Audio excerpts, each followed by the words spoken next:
Ate Pam and I have a story for you. It is entitled My Grandma Mamita by Perla H. Quanzon. So, let's start!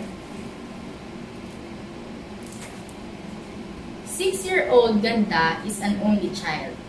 She is now in grade 1. She lives with her grandma. She calls her Grandma Mamita. Ganda's parents are in America. Grandma Mamita takes care of Ganda. She loves Ganda very much. Grandma Mamita and Ganda are good friends. They play games together. They watch TV together. They read books together. They do lots of things together. Every day, Grandma Mamita takes Ganda to school. Grandma kisses and hugs Ganda. At noon, Grandma Mamita picks up Ganda from school. They walk home together. Sometimes, they pass by grocery store to buy goodies for Ganda.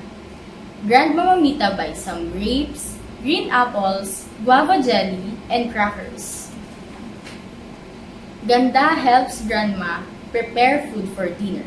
Oh, how they love to do things together. At bedtime, Grandma Mamita gives Ganda a glass of warm milk. She tucks Ganda into bed. She reads to Ganda her favorite story. "Good night, my dear Ganda," says Grandma. "Sleep tight." "Good night, Grandma. I love you, Mamita." One morning, Ganda wakes up. "Grandma? Grandma, where are you?" She looks into the sala. She runs into Grandma's room and into the kitchen, but Grandma Mamita is not there. Ganda cries. She cries and cries. "Grandma? Grandma!" Uncle Gabi comes and says in a sad voice, "Grandma is sick. She is in the hospital." Ganda feels sad. She does not want to go to school.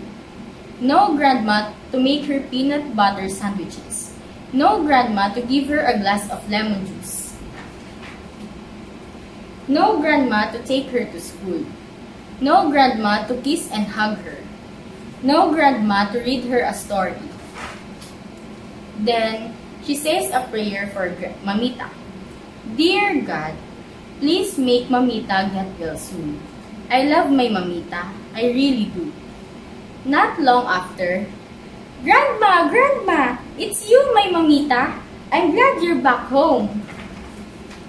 Ganda is in her Grandma Mamita's arm again. That's the end of our story. Hope you enjoy it. See you soon. Bye!